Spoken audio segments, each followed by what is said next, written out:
प्रिय छात्रों, आज के वीडियो में हम लोग क्या देखेंगे, एग्जाम्पल नंबर 3 देखेंगे। तो देखिए हमारे पास एग्जाम्पल नंबर 3, देखिए क्वेश्चन पहले देख लेते हैं। देखिए क्वेश्चन हमारे पास क्या दिया गया है, देखिए इस प्रकार से यहाँ पर दिया गया है।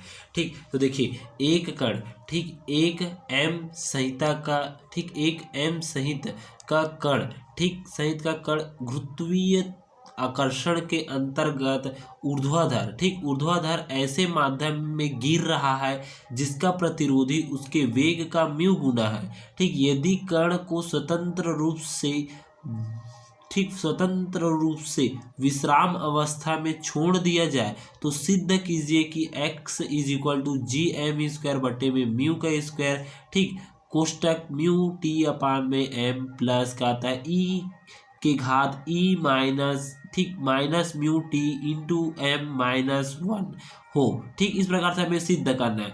ठीक, इसमें क्या बोल रहा है, जैसे कि ये कण है, ठीक ये कण है ऊपर से क्या कर रहा है, नीचे की ओर गिर रहा है। और यदि ये विरामावस्था में है, ठीक ठीक नीचे से ऊपर से नीचे की ओर ये गिर रहा है। ठीक, तो इस पर जो प्रतिरोधी बल लग रहा है, ठीक नीचे से एक और बल लग रहा है, वो बल किसके म्यू गुना होता है, म्यू के गुना होता है, तथा उसको स्वतंत्र अवस्था में छोड़ दिया जाता है। ऐसे ही ऐसे छोड़ दिया गया है स्वतंत्र अवस्था में, विश्राम अवस्था में, तो उसको एक समीकरण प्राप्त होता है, x is equal to g m square upon में mu square mu t upon में क्या आता है, ठीक एम और प्लस में ई के घात minus mu t into m minus 1 हो। इस प्रकार से इसे हमें क्या करना है, इतना हमें सिद्ध करके लाना है। ठीक, ये वेरी एम भी है, ये क्वेश्चन बहुत बार आ चुका है। ठीक, देखिए कितने कितने में है, इसको मैं बताता हूँ आपको। तो देखिए ये कितने में आया है, 2019 में आया है, 2021 में आया है। ठीक, तो ये वेरी एम पे इसको याद रख लेना है। ठीक, तो देखिए क्या करेंगे, माना कि एम सहित सहती का कण टी समय के उपरांत विराम से x दूरी गिरकर वेग v प्राप्त करता है। ठीक, तो देखिए विराम की स्थिति में देखिए यहाँ पर देखिए इस प्रकार से ये चित्र बनेगा। ठीक, ये बिंदु O पर था, ये नीचे की ओर गिर रहा है। जब इसको ऊपर की ओर फेंके थे कण को, तो कण ऊपर की ओर गया। अब क्वेश्चन क्या बोल रहा है कि ये कण ऊपर से नीचे की ओर गिर रहा है। ठीक, नीचे की ओर गिर रहा है, तब क्या होगा उसको देखिए। ठीक, तो माना कि m सहती का कण t समय के उपरांत विराम से x दूरी गिरकर वेग v प्राप्त करता है। यह कुल प्रतिरोधी बल इज इक्वल टू क्या आ जाएगा, म्यू v होता है। कुल प्रतिरोध म्यू गुना होता है, तो देखिए म्यू गुना मतलब प्रतिरोधी, ये देखिए ये नीचे की ओर गिर रहा है तो इसके ऊपर की ओर कुछ बल लग रहा है। ठीक, तो जो बल है प्रतिरोधी बल है उसको बोला जाता है, प्रतिरोधी बल क्या आता है, म्यू गुना होता है, तो म्यू v हो जाएगा। ठीक, अब देखिए कण ऊर्ध्वाधर नीचे की ओर लगने वाला बल, देखिए कण नीचे की ओर गिर रहा है मतलब ऊर्ध्वाधर नीचे की ओर लगने वाला बल, देखिए mg माइनस क्या आ जाएगा, म्यू v हो जाएगा। देखिए mg बल लग रहा है नीचे की ओर, और जो नीचे की ओर प्रतिरोधी बल लग रहा है वो क्या लग रहा है, म्यू v लग रहा है। तो देखिए दोनों क्या हो जाएगा, ये नीचे की ओर लग रहा है, देखिए ये mg नीचे की ओर लग रहा है, प्रतिरोधी बल किसके ऊपर, ऊपर की ओर लगेगा प्रतिरोधी बल, तो नीचे और इस ऊपर की ओर लग रहा है, तो क्या आ जाएगा mg माइनस क्या आ जाएगा, म्यू v हो जाएगा। अब देखिए गति का समीकरण हमारे पास क्या था, गति का द्वितीय समीकरण हमारे पास क्या था, P इज इक्वल टू क्या आता है, एफ एम होता है। ठीक, तो इसको हम लोग m f is equal to p हो जाता है। ठीक, ऐसे लिख दिया है। ठीक, अब उसके बाद देखिए P से, तो देखिए यहाँ पर देखिए क्या किया है, ठीक यहाँ पर एम डी स्क्वायर एक्स बटे में डी टी का स्क्वायर, ये गति का समीकरण है। ठीक, गति का समीकरण क्या है, एम डी स्क्वायर एक्स बटे में डी टी का square is equal to m g minus क्या है, म्यू वी हो गया। ठीक, देखिए ऊर्ध्वाधर नीचे की ओर लगने वाला बल, तो ये हमारे पास m g minus mu v हो गया।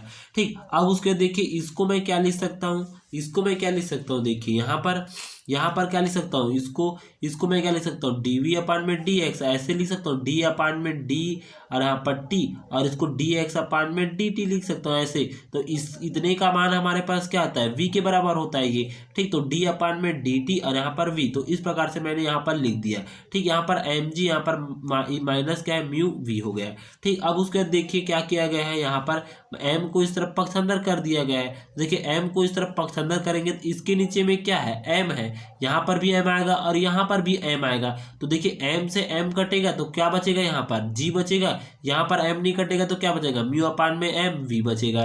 ठीक, अब उसके बाद देखिए यहाँ पर हमें जी को बचाना है तो माइनस वाले को इस तरफ लाएंगे तो क्या हो जाएगा, प्लस हो जाएगा। तो देखिए डी वी अपान में डी टी प्लस में देखिए म्यू अपान में एम और यहाँ पर वी इज इक्वल टू जी हो जाएगा। समीकरण 1 दे देंगे। ठीक, जो कि वेग v में रैखिक अवकल समीकरण है। देखिए ये एक प्रकार का हमें रैखिक अवकल समीकरण दिख रहा है कुछ इस प्रकार से, डी वाई अपान में डी टी प्लस में q is equal to p. ठीक, प्लस में p is equal to q होता है। ठीक, इस प्रकार से हमारे पास समीकरण दिख रहा है। ठीक, तो इस समीकरण में रैखिक अवकल समीकरण होता है तो क्या निकालते हैं, सबसे पहले आई एफ निकालते हैं। देखिए I F is equal to क्या आ जाएगा, इसको हम लोग 12वीं में पढ़ चुके हैं। ठीक, ये रैखिक अवकल समीकरण। तो देखिए आई एफ क्या हो जाएगा, ई के घात समाकलन p और यहाँ पर डी टी हो जाएगा। ठीक, देखिए p की जगह हमें क्या दिया गया है, म्यू अपान में m दिया गया है, यहाँ पर y होता है। ठीक, तो p की जगह क्या दिया है, p इज इक्वल टू हमारे पास क्या दिया है, म्यू अपान में m है और q इज इक्वल टू क्या दिया है, g दिया गया है। देखिए e के हाथ समाकलन p डी टी होता है तो p का मान रखेंगे म्यू अपान में m डी टी और यहाँ पर ठीक टी हो जाएगा। ये इतना हमारे पास सूत्र है, मान भास को रखे हैं। ठीक, फिर उसके बाद I F is equal to e के घात म्यू अपान में एम, यहाँ पर टी हो जाएगा। इतना आपको समझ आ गया होगा। आगे बढ़े अब इसका। ठीक, अब आगे बढ़ते हैं, इसका क्या होगा यहाँ पर। अब देखिए व्यापक हल क्या होता है, व्यापक हल हमारे पास क्या होता है, क्यू होता है, क्यू इंटू में आई एफ होता है इज इक्वल टू क्या होता है, समाकलन होता है। ठीक, यहाँ पर क्या आता है हमारे पास, यहाँ पर हमारे पास क्या आता है, ठीक, यहाँ पर क्या आता है Q और इनटू में क्या आता है, यहाँ पर आई एफ होता है। ठीक, आई एफ होता है, यहाँ पर ये y का गुणा रहता है। ठीक, ये y का, ये v दिख रहा है तो इसका y का यहाँ पर गुणा रहता है ना, y का यहाँ पर गुणा रहता है, यहाँ पर Q नहीं रहता है। ठीक, इस प्रकार से हमारे पास ये वाला सूत्र रहता है। समाकलन का चिन्ह लग रहा है तो एक कांस्टेंट सी लग जाएगा। ठीक, इस प्रकार से सूत्र रहेगा, Q का मान रखेंगे, आई एफ का मान रखेंगे। आई एफ का मान क्या मिला, ई के घात म्यू अपान में एम और यहाँ पर टी का टी, तो इसका मान हम लोग यहाँ पर रखेंगे। तो देखिए मान रखने पर क्या होगा, तो देखिए हमने क्या कर दिया, यहाँ पर मान रख दिए हैं। ठीक, मान को यहाँ पर उठाकर हम लोग यहाँ पर रख दिए हैं। ठीक, यहाँ पर देखिए हम लोग मान को उठाकर रख दिए तो v इंटू में ई के घात म्यू और t बटे में m इज इक्वल टू समाकलन g इंटू ई के घात म्यू t बटे में m डी टी प्लस सी हो गया। ठीक, तो देखिए v ई के घात mu t upon m m is equal to क्या आ जाएगा, समाकलन करेंगे। देखिए g ई के घात म्यू t अपान में m, जो घात में रहता है वो नीचे में आ जाएगा तो म्यू अपान में m आ जाएगा और इंटू में देखिए प्लस में क्या आ जाएगा, सी का सी कांस्टेंट हो जाएगा। अब देखिए इसके आगे क्या किया गया है, देखिए ठीक, यहाँ पर क्या किया गया है, v ई के घात mu t upon m m is equal to g m upon में म्यू ई के घात mu t upon m m और प्लस में क्या आ जाएगा, c हो जाएगा। प्रारंभ में देखिए अब फिर से इसमें क्या लेंगे हम लोग, प्रारंभ में लेंगे। प्रारंभ में t का मान क्या आता है, 0 होता है और v का मान भी क्या आता है, 0। देखिए t का मान यहाँ पर 0 रखेंगे, v का मान भी यहाँ पर क्या रखेंगे, 0 रखेंगे। तो देखिए ये पद 0 हो जाएगा तो जी एम अपान में म्यू ई के घात 0 और प्लस में क्या आ जाएगा, यहाँ पर c हो जाएगा। ठीक, अब उसके देखिए यहाँ पर क्या किया गया है, यहाँ पर हमारे पास क्या किया गया है, देखिए c का मान समीकरण में रख दिए हैं, यहाँ पर c का मान उठाकर यहाँ पर मान रख दिए हैं। ठीक, तो मान को देखिए हम यहाँ पर उठाकर रख देते हैं। देखिए क्या मिलेगा, v ई के घात mu t upon m m is equal to g m upon में म्यू ई के घात म्यू टी बटे में m इन माइनस में देखिए जी एम अपान में म्यू हो जाएगा। प्लस यहाँ पर था, ये माइनस था तो यहाँ पर माइनस हो जाएगा। ठीक, अब देखिए ई के घात mu t upon m m को भाग देने पर दोनों तरफ देखिए, यहाँ पर भी हम लोग भाग देंगे mu t upon m m, यहाँ पर भी हम लोग mu t upon m m भाग देंगे, यहाँ पर भी ई के घात mu t upon m m ये भाग देंगे। देखिए ये से ऊपर से ये कटेगा, ये से ये कटेगा, तो लेकिन यहाँ पर कटने का कोई चीज़ नहीं है तो क्या बचेगा, देखिए v is equal to g m upon में म्यू बचेगा